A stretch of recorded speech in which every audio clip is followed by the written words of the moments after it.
Hello, Beb. Hi Beb, ano yan? Baka may extra ka dyan. Pangbayad ko lang sana sa school para makapag-exam na ako. Ibabalik ko naman agad sa isang linggo.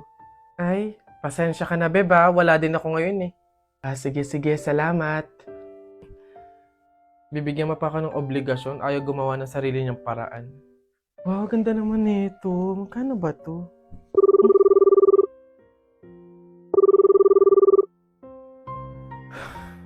Hello, Beb. Oh, bakit? Ano ba yun? Beb, tatanong ko lang sana kung may extra ka dyan. Uuwi kasi ako ng probinsya eh. Doon ako nakahanap ng trabaho. Ibabalik ko naman agad pagkasahod ko. Wala! Okay? Wala ako ngayon. Ganun ba? Salamat, Beb ah. Pasensya ka na. Visit? Ano? Ah, hello, Beb. Ano yon? Manghihiram ka na naman? Oo, sana, Beb. Kakapalan ko na yung mukha ko.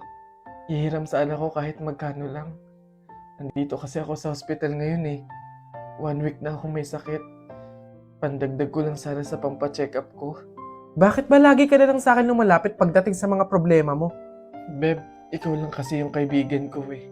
Oo, magkaibigan tayo pero hindi ibig sabihin nun ako sasalo ng problema mo. Wala ka bang pamilya? Doon ka na humingi ng tulong. Walang-wala kasi kami ngayon eh. Pero okay lang, Beb. Naiintindihan ko naman. Sumubok lang ako baka sakaling may extra ka dyan. Salamat, Beb ah. Pasensya ka na.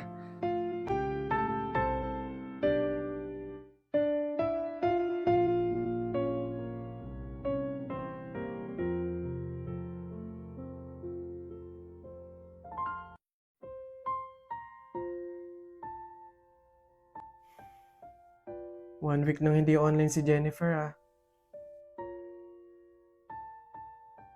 Hello, Jennifer? Hello, Iha? Oh, tita, bakit kayo pa yung sumagot? 1 week na po kasing hindi nag-online si Jennifer eh. Kakamustahin ko po sana siya. Iha, wala na si Jennifer. Ano po? Pasensya ka na kung hindi ka namin nasabihan agad ah. Nagkaroon ng tubig yung baga niya. Nagkaroon din ng malaking bukol yung dinadaluyan ng hangin kaya maging mga oxygen dito sa hospital eh hindi na kinaya. Iha, mamaya na yung libing niya. Iniwan na tayo ni Jennifer.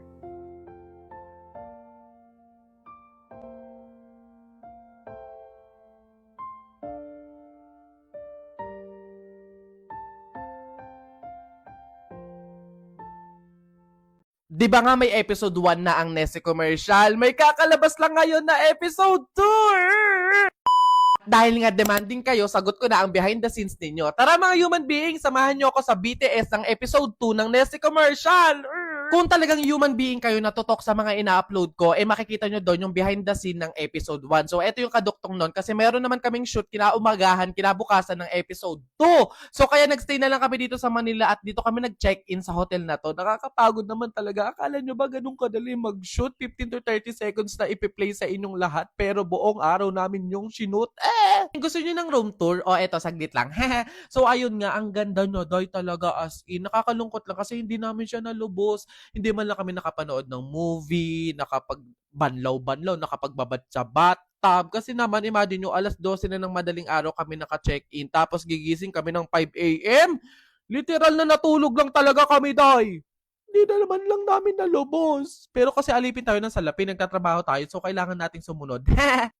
Magandang umaga mga human being. Kahit naman talaga tinatamad siyang bumangon, kulang pa siya sa tulog at gusto pa niya magstay sa hotel ng 1 week. Eto yung masaya eh. Dito na lang kami bumawi. So ayun, may free breakfast after namin kumain dito. Sinundo na ulit kami ng service on the way. After an hour, andito na kami sa location. Day, ang ganda. Sana all. Ito kasi yung magiging bahay ng pamilya ni Davao Conyo sa episode 2. Dito naman is nakaready yung makeup artist natin, yung wardrobe team. At ito yung magiging standby area namin the whole day.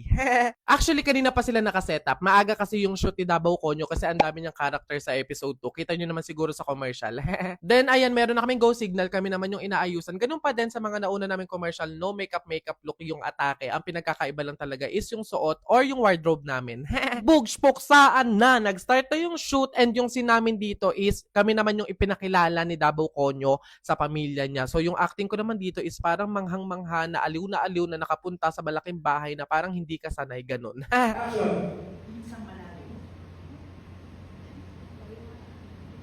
Sa scene din na to, may prop sila na binoculars and ako yung gagamit nun para makita ko yung pinsang malayo na tinutukoy ni Davao Conyo. Wala lang, share ko lang. Ang special, hello, ako lang yung gagamit.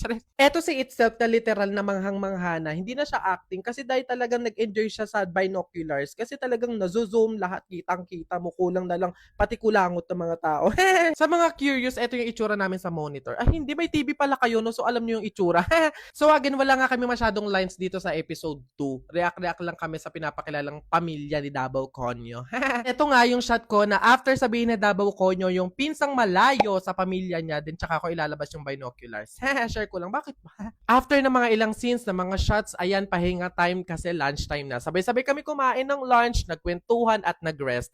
Then, back to work. Tawang-tawa daw yung ilan sa mga crew sa akin sa shot na to or sa scene na to kasi para daw akong timang talaga.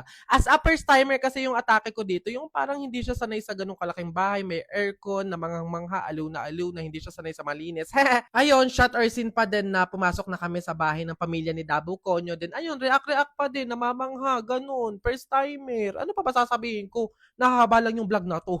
Then ayan, malapit nang matapos kasi gabi na niyan. Eh hindi ko alam, nagulat ako na meron pala kaming shot or meron kaming scene ni Davao Conyo. Eh alam niyo naman, I'm a fan kasi ang galing niya talaga bilang isang content creator. Tapos ngayon yung plot twist, makakatrabaho ko siya. FYI, ang bait niya, down to earth. Siya pa yung nag-a-approach, kaya talagang hiyang-hiya ko.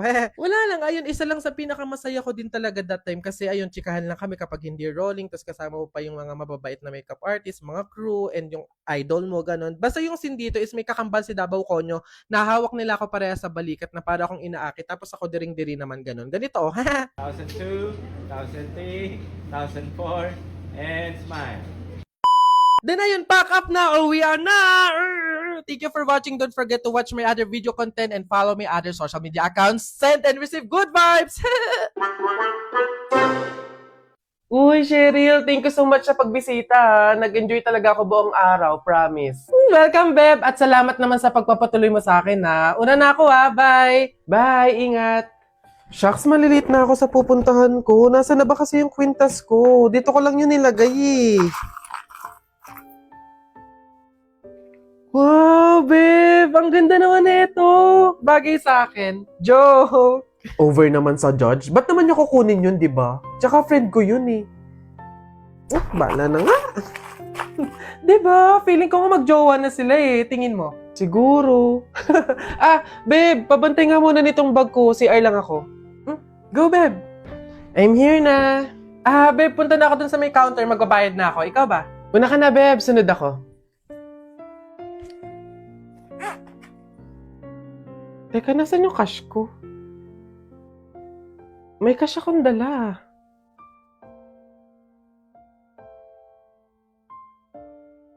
Hindi kaya... Pero imposible. Imposible talaga. Kaibigan ko siya eh.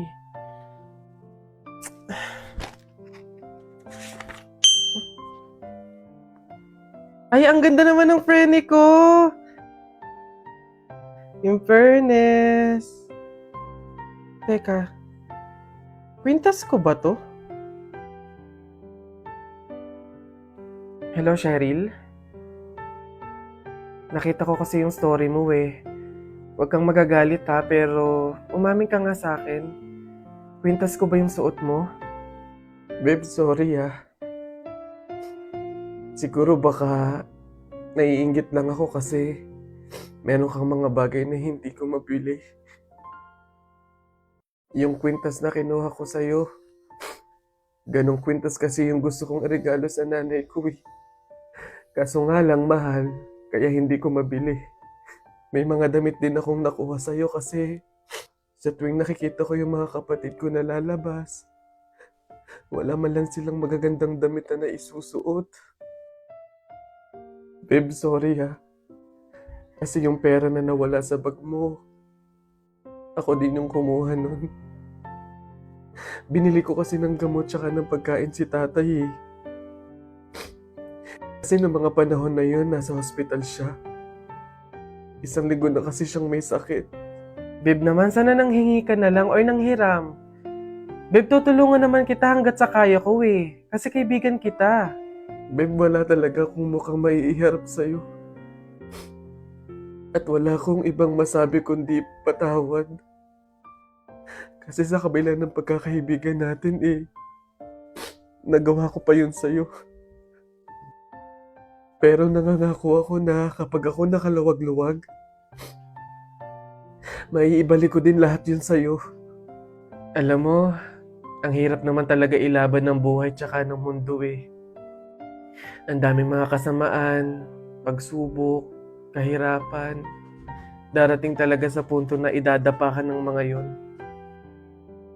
Pero sa kabila ng yun, kahit hindi na natin alam yung gagawin natin, piliin pa din nating lumaban ng patas. Magpakabuti kahit hirap na tayo sa pagdadala ng buhay. Masaya sa pakiramdam yung ganun eh. Basta lagi nating tandaan na walang masama sa paghihintay. May kapanahunan lahat ng hinihiling natin. Iba't ibang klase ng member sa thesis. So ayun guys, sana clear na sa inyo yung bawat parts ninyo ah. Meron ba kayong tanong or any suggestions? Ako, leader. Suggestion ko lang, what if magsama-sama tayong gumawa? 'Di ba? 'Di ba? Kasi 'di ba para mas mabilis natin siyang matatapos, smooth lang ganon. And 'di ba mas nakakasipag 'yun? So, saan tayo? Anong oras? Guys, ganito kina Angela tayo gagawa. 8 yung hintayin natin sa 7-Eleven, then 9 a.m. naman yung start. O maayos na usapan niya na, makiko-operate tayo. So excited! See you guys! Kaya natin to, laban lang. Nasa na kaya yun? 8:55 na wala pa? Kala ko ba 9 yung start? Oo nga, siya pa naman nag-set up nito.